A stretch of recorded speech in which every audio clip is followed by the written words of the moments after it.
En este video yo quiero contarles a todos ustedes la historia sobre cómo aprendí español y cómo llegué a ser un hablante más fluido y más suave también.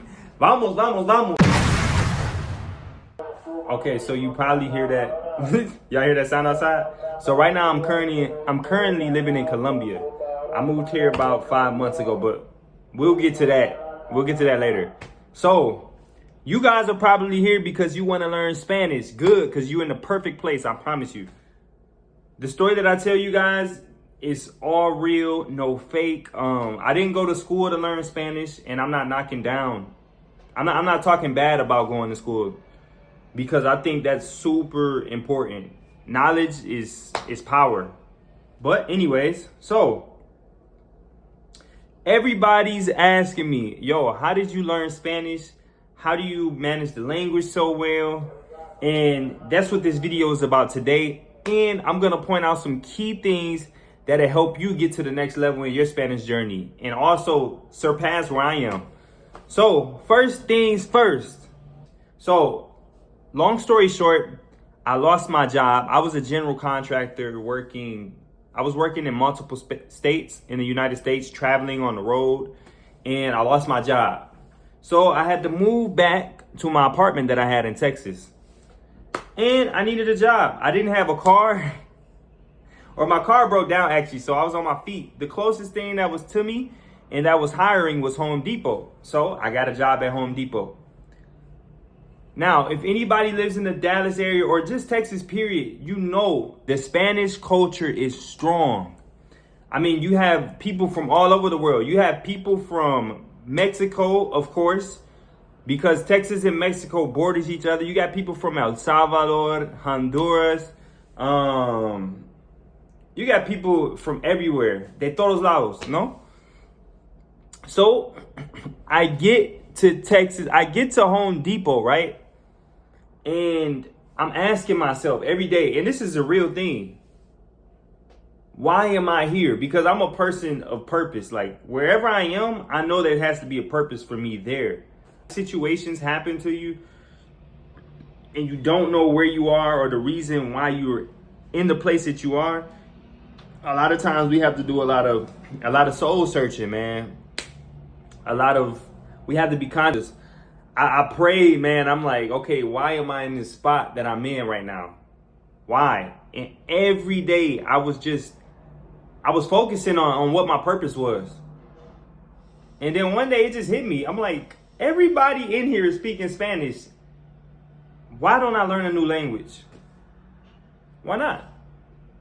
So what's the first thing that I did to initiate this process? I said it. That's right. You have to confess it with your mouth and believe it. Like, I want to learn Spanish. This is something that I want to do. Because a lot of people don't speak things because they're scared to speak it. Because they're scared that change is actually going to come. No, I said it. I said, hey, I'm about to learn Spanish. And then the next set of people that I said it to were the people that actually could help me learn Spanish. So I worked in customer service at Home Depot, right? I think I was the only African-American person in my department. Everybody else was of Hispanic descent, if I'm not mistaken. And everybody spoke Spanish. Everybody. So I'm like, I told them, I said, hey, and I'm going to shout a couple people out in this video too. I said, hey guys, I'm trying to learn Spanish. Like, help me. At first they didn't believe me because everybody says they're trying to learn Spanish. I mean, it's like a wave, you feel me? It's cool to do for like 2 weeks or so, but after that, everybody kind of, and I'm not bashing anybody, but if you want to learn Spanish, this is a journey. So be ready to strap your seatbelt on and get to work. I told them, they didn't believe me. So this is what I did. I brought a notebook in, and remind you guys, I'm at the customer service desk at Home Depot. I brought a notebook in and I started listening to them speak to the customers. And I would write down phrases, right? I was writing down phrases all day. Phrases, small things. Hello, buenos dias. ¿Cómo le puedo ayudar? How can I help you? And this brings me to my second point, which is start small. Start small. Yes, I was learning phrases while I was at work, but while I was at home, I was learning the pronouns. I was learning numbers. While I was cooking my dinner, I was literally counting from 1 to 100 I'm telling you guys, 1, 2, 3, 4, 5, 6. I'm cooking eggs, 7, 8, 9, 10, 11, 12, 13, 14, 15. So, and then when you want to start going into the 20s, the 30s, the 40s, when you break down Spanish, 20 is 20, 30 is 30, 40 is 40, 50 is 50, and they start to click. 5 is 5, 50 is 50. They sound similar, right? It starts getting in your mind.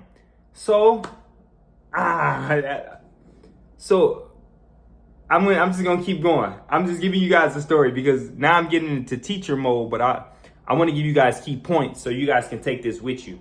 Okay?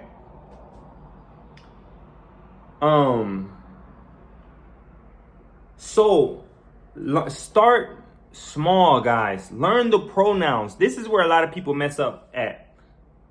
Learn yo, tú, él, ella, usted, nosotros, nosotras. Learn the difference between masculine and feminine. Ellos y ellas. They both mean they, but ellos means they, just boys, or also boys and girls. And ellas means they, just girls.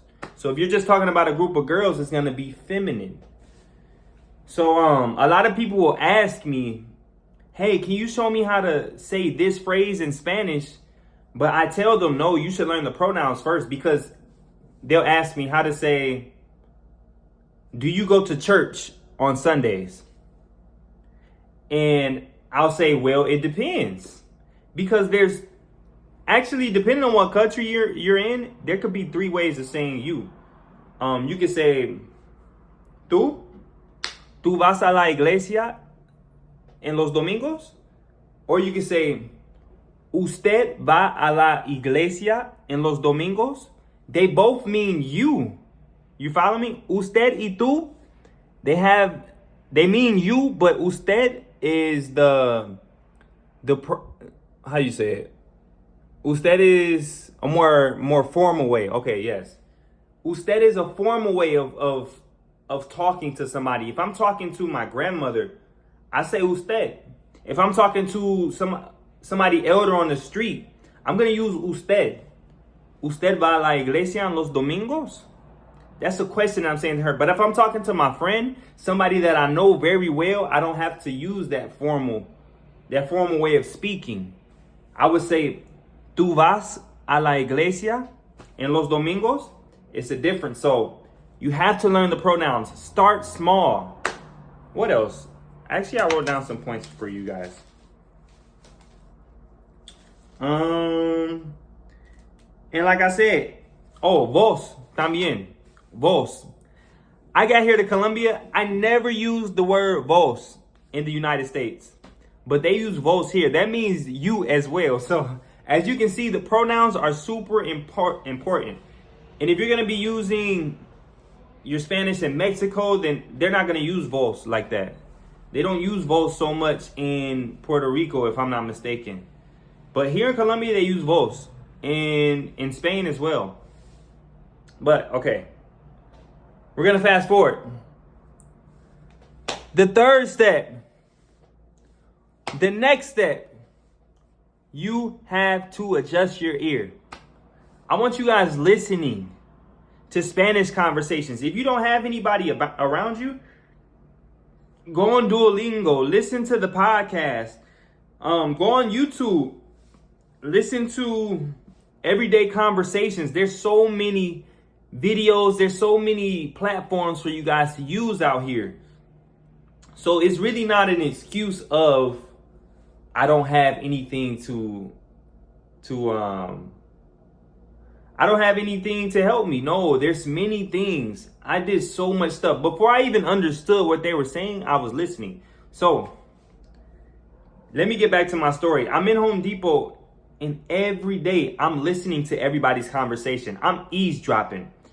Yo, chismoso. I'm eavesdropping. I can hear everybody's conversations. So I'm being nosy, and I'm asking them questions every day. If you have somebody around you that speaks Spanish, bug them. Bug them every day. Like, hey, speak Spanish to me. Speak Spanish to me. Speak Spanish to me. And after a while, the girls that I worked around started speaking Spanish to me every day. Every day. Even when I didn't understand, and they would even get mad at me like, yo, I just told you this. How don't you know what I'm saying? Like, after telling me so many times, they would look at me like, and they started, but you know what? I took it from love, because that meant they believed in me. That meant that they believed that I had the capacity in my mind to grasp this language. And it pushed me to another level. There's another person that I want to shout out. I said that, I told this person I was going to shout them out. Man, there's this guy named Jose. This older guy. He might be like twice my age. This guy helped me a lot. He's originally from Mexico, and he moved to the States a while back. He learned English. Originally, he didn't speak English. So this guy seen me. He worked at Home Depot with me. He was like, he just started speaking to me every day. This older Hispanic guy started speaking to me every day. He would come to me. Every day I seen him, I had to pass his desk. He would literally talk to me and be like, ha, ha, ha. He tell me, he say the good stuff in Spanish and the slang that you will only hear in the streets. I'm talking deep in the streets. And it was usually Mexican slang. But it would just adjust my ears to hearing different types of hair to God, different types of slang, different types of words that I won't hear in a professional setting. And it challenged me every day. So shout out to Jose, bro. That's my dude right there, man. I hope you watch this video too. I didn't have this written down, but you guys need a belief system. You need a belief system. If you're going to learn this language, have a belief system around you. Have people that believe in you around you, and believe in yourself as well. Okay, so I'm going to continue with the story. We're going to do points and stories. So I'm here, and there, at a certain point, customers will come up, because there are a lot of customers that I had that didn't speak English. At a certain point, customers will come up to me, or they will wait in line. Actually, this is a true story. They will wait in line and be like, they would be like, I would say, hey, can I help you guys? And they would say, no, Espanol, Espanol. And so, I'd just be sitting there, because, you know, I got to be humble. You feel me? Like, I can't be like, oh, I speak Spanish. And then I just mess up and don't even understand them. So the girls would be like, no, he speaks Spanish. Like, you can go to him. They would kind of like protect me. They would like fight for me. Like, I'm telling you, all the girls that I work with at the service desk, I love them so much. They have a place in my heart, because without them, I would not be here. They would start fighting for me and be like, hey, no, you can go speak to him, because he speaks Spanish too. Like, don't discriminate. I'm like, y'all, no, don't do that. Don't do that. Don't do that. Don't fight for me. But all in all, it was love. And so with that being said, that would start testing me. I was getting tested every day at that job. I would get frustrated. And I had good conversations as well. I would be like hyped, like, let's go. I know I'm getting this because I'm being broken down every day. Remember, when you start learning a language, you're a kid again. You are a kid. You are a kid.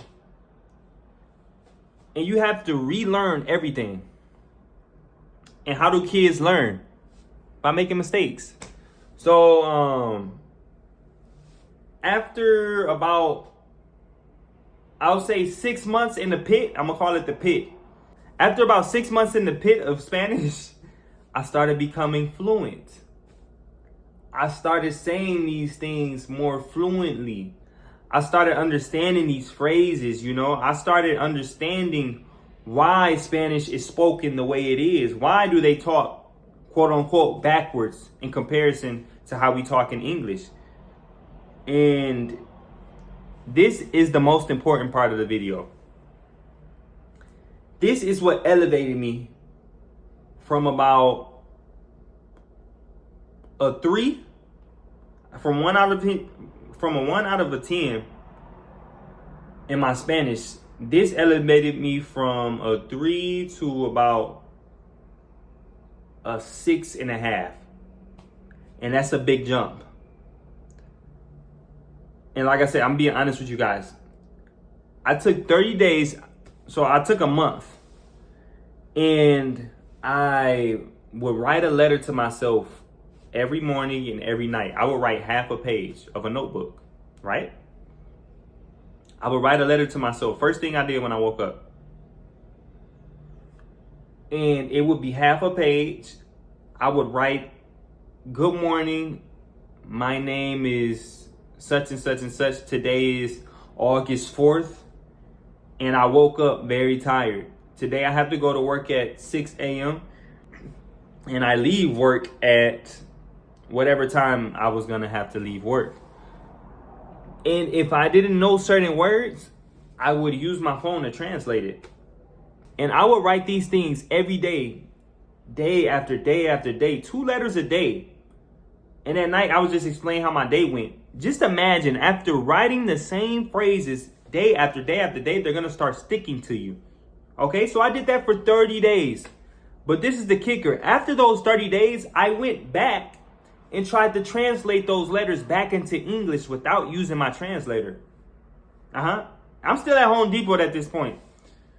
So this is introducing new phrases to me, new verbs, everything. And I would focus, the first half of the day, I will focus on one letter.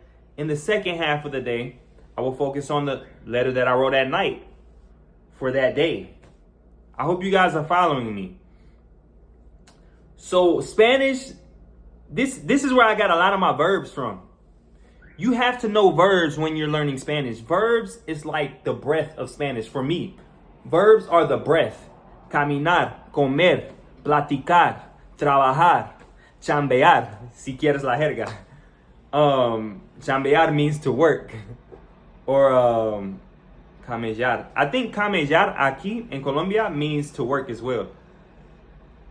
Camellar, sí, I think so. Correct me if I'm wrong. But this is where you get all your verbs from. Google will give it to you. Don't be afraid to use the translation. I used to be at work using my translator all the time. If I'm helping a customer, while like I got a quick moment, I get on my phone and be like, how do I say this? Da da da da da, and then spit it out to the customer. If I said it right, I said it right. If I said it wrong, I said it wrong. So man, I suggest you guys to write letters to yourself and then go back and try to translate them. I had so many letters, I didn't even get through all of them. I'm just being honest. I still have letters that I haven't even translated back into English because it was just a boatload. I was in abundancy. Okay, and so after that phase of my life, I'm still at Home Depot and I get to this level, right? An intermediate level where I can speak to customers with no problem. I'm fluent. This is about after a year and a half. Excuse me. This is after a year and a half of working at Home Depot, right? I'm fluent with the customers and I build these relationships with these customers and they start coming in every day and speaking to me in Spanish. They start testing me and giving me new words. They start rooting me on. I'm telling you, these people believed in me. And if you... these people started believing in me. Shout out to all my customers at Home Depot. And even my coworkers, man, they would speak to me in Spanish. This is so important, guys. You guys have to believe and you kind of have to become crazy. Everybody looked at me like I was crazy. Like, yo, look at this crazy black guy. Like, trying to learn Spanish. Not in a bad way. They were like, I like this guy. It's something different about him. Don't be afraid to be different. Shout out to Frankie Light as well. Man, I want to give him a shout out. Because if you guys don't know Frankie Light, look up his channel. This guy inspired me to learn Spanish as well. He speaks, I think he speaks Mandarin. Yo, Frankie, forgive me if I'm wrong. I think he speaks Mandarin. He speaks some language. It's either Mandarin or Chinese. But the dude is crazy, man. He told his story, how he moved. Actually, he started working in a hair salon where only that language that he wanted to learn was spoken. They did not speak English. This guy didn't know anything. And it broke him down mentally. But it built him up. I'm trying to speak in Spanish, in Spanglish. It built them up as well. And that's how you learn, man. You have to break your mind down. So a year and a half, I keep going for about a year, but I stopped practicing as much, right? I haven't been practicing as much lately. You guys can see in my videos, me speaking Spanish, I still have more to go. I still have more to go. I still have more to go. I still have a long ways to go. But I'm just telling this story to inspire you guys. You guys wanted to know how I learned English? How I learned Spanish, and this is the story. This is the story. I watched a lot of YouTube videos. I did everything, man. Shout out to Bilingue Blogs. My guy from Bilingue Blogs, bro. I watched him. I watched Butterfly Spanish. I watched Frankie Light. Even though Frankie Light, his channel isn't about Spanish, I still watched it because it inspired me. I was just, every day just putting stuff in my ear about Spanish. I would try new phrases. I would test myself and see and be like, okay, you know how to say this in Spanish, but can you say this? And I would try just in my mind, just every day, like, dang. And honestly, people would ask me, who are you talking to? And I would be talking to myself in Spanish because I didn't have anybody else to talk to sometimes. If I'm around my family who speaks English, they can't communicate with me in Spanish. So I even had to talk to myself sometimes. You're not crazy. You're just driven. You have a dream inside of you. That's fine. Talk to yourself. Just don't do it too much. And yeah. And so while I was at Home Depot, after immersing myself in the language so much, I wanted to actually move to a different country to learn the language. And here I am in Colombia. How cool is that? You know? How cool is that? And even now, guys, like I said, it takes years to master a language. I haven't mastered it yet, but you better believe I'm about to keep going higher and higher. Keep exposing yourselves and stay stupid. I say that to say, never know everything. Because when you know everything, you know nothing. And that's my video. Peace. ¿Y cuál es el número que vamos a llamar? 817. ¿Es el de Sí. 817-445?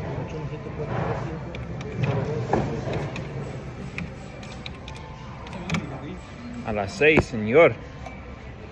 A las 6 de la tarde. ¿Ya te vas? Yeah. Email's closing.